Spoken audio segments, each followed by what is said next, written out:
સમાચાર વડોદરાથી કે જ્યાં આરોગ્ય વિભાગની કાર્યવાહી મામલે TV9 નું રિયાલિટી ચેક નોટિસ બાદ પણ રેસ્ટોરન્ટમાં ગંદકીનું સામ્રાજ્ય યથાવત છે। રેસ્ટોરન્ટમાં ખુલ્લામાં ખાદ્ય સામગ્રી અને અનાજમાં જંતુઓ પણ જોવા મળ્યા। લાઈવ વેફર સેન્ટરની બહાર પણ ગંદકી અને ખુલ્લામાં કેળા જોવા મળ્યા હતા। પરવાનગી વિના જ બંધ કરાયેલી રેસ્ટોરન્ટ ખુલી ગયાનો ઘટસ્ફોટ થયો છે। આરોગ્ય વિભાગે ગંદકીના પગલે રેસ્ટોરન્ટને નોટિસ ફટકારી હતી। આરોગ્ય અધિકારીની હાજરી વગર જ રેસ્ટોરન્ટ ખોલી દેવાઈ હતી અને અધિકારીએ ફોટા મંગાવી કામગીરી પૂર્ણ કરીને સંતોષ માન્યો હતો। જે એક દિવસ માટે મને બંધ કરીને જો રેક્ટિફિકેશન પ્રોસેસ કરવા કીધું એના હિસાબથી અમે રેક્ટિફિકેશન પ્રોસેસ કરીને એમને ફોટો અપલોડ આપી દીધી છે। પછી એમને પછી અમને ચાલુ કર્યું છે। અચ્છા, પરવાનગી આપી છે તમને લેખિતમાં? લેખિતમાં નહીં આપ્યું। તો એક તરફ મુખ્ય આરોગ્ય અમલદારનું કહેવું છે કે જે રેસ્ટોરન્ટ પરવાનગી વગર ખુલી છે તેમની સામે લાયસન્સ રદ કરવા સુધીની કાર્યવાહી કરવામાં આવશે। તો બીજી તરફ TV9ના રિયાલિટી ચેકમાં રેસ્ટોરન્ટમાં ગંદકીનું સામ્રાજ્ય યથાવત જોવા મળી રહ્યું છે।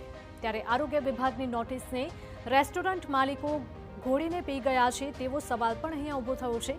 સાથે આરોગ્ય વિભાગની કામગીરીને લઈને પણ સવાલોના ઘેરામાં છે। બહુ જ ખરાબ વસ્તુ કહેવાય, કારણ કે જ્યારે ફૂડ સેફ્ટી ઓફિસર દ્વારા ઇન્સ્પેક્શનમાં અનહાઇજેનિક કન્ડિશન જણાઈ આવેલ હતી અને એને બંધ કરાવી હતી, છતાં પણ એના દ્વારા જો આ પ્રકારની કાર્યવાહી કરવામાં આવશે તો એના લાયસન્સ સસ્પેન્ડ કરવા સુધીની કાર્યવાહી કરી અને પરમેનન્ટ અમે બંધ કરાવી દઈશું એ પ્રકારની કાર્યવાહી કરીશું। આરોગ્ય વિભાગ દ્વારા સઘન ચેકિંગ કરવામાં આવી રહ્યું છે, કારણ કે જે રીતે સુરતમાં બનેલી દુર્ઘટના છે જેમાં એક માસૂમ બાળકે હોટલનું ખોરાક ખાધા બાદ તેનું મોત નીપજ્યું હતું। પાલિકાની જે કામગીરી છે તે ક્યાંક શંકાના દાયરામાં એટલા માટે કહી શકાય કે જે જગ્યા પર દુકાનો અથવા તો તમામ જે વસ્તુઓ છે તેને બંધ રાખવાના આદેશ કરવામાં આવે છે તેમ છતાં તેના નિયમોનું ઉલ્લંઘન થતું હોય તેવા દ્રશ્યો સામે આવી રહ્યા છે। ગતરોજ આજે લાઈવ કેળા વેફરનું જે હોકર ઝોનની જે લારી છે ત્યાં આગળ પણ 1 કિલો સડી ગયેલા કેળાનો નાશ કરવામાં આવ્યો હતો તેવું પાલિકાની જે પ્રેસ નોટ છે તેની અંદર ઉલ્લેખ પણ કરવામાં આવ્યો છે। પરંતુ જે પ્રકારની પરિસ્થિતિ છે અહીંયા આગળ આપ જોઈ રહ્યા છો, આજે લાઈવ વેફરનું જે સેન્ટર છે ત્યાં આગળ કામગીરી ચાલુ છે। બીજી તરફ જે કેળાઓ અહીંયા મૂકવામાં આવ્યા છે તે ખુલ્લામાં મૂકવામાં આવે છે।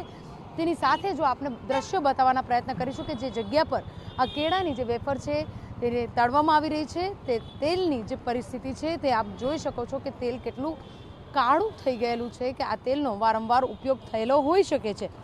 જે પ્રકારે આરોગ્ય વિભાગ દ્વારા સતત ચેકિંગ કરવાની જે વાતો છે તે ક્યાંક ચોપડાઓ ઉપર હોય તેવું પણ દેખાઈ રહ્યું છે। જે પ્રકારે લારીના નીચે મૂકવામાં આવેલા આ જે કેળા છે તેને નીચે તો પાથરી દેવામાં આવ્યું છે, પરંતુ ઉપર કશું ઢાંકવામાં નથી આવ્યું, એટલે કે કોઈ જો જીવજંતુ કે જીવાત અહીંયાથી ફરતી હોય તો સીધા આ કેળાની ઉપર જતી હોય છે। જ્યારે લાઈવમાં આ પ્રકારની વસ્તુઓ બનાવવાની થતી હોય તો તેને લઈને જે ચોખ્ખાઈ છે તે ચોક્કસથી રાખવી જરૂરી બનતી હોય છે, પરંતુ પાલિકાનું તંત્ર દેખાડા પૂરતી કામગીરી કરતું હોય તેવું આરોગ્ય વિભાગ ઘાટ ઘડી રહ્યો છે।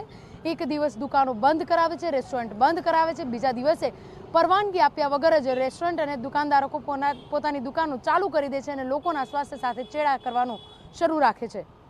કેમેરા પર્સન રોહિત ગોયલ સાથે અંજલિ ઓઝા, TV9 વડોદરા।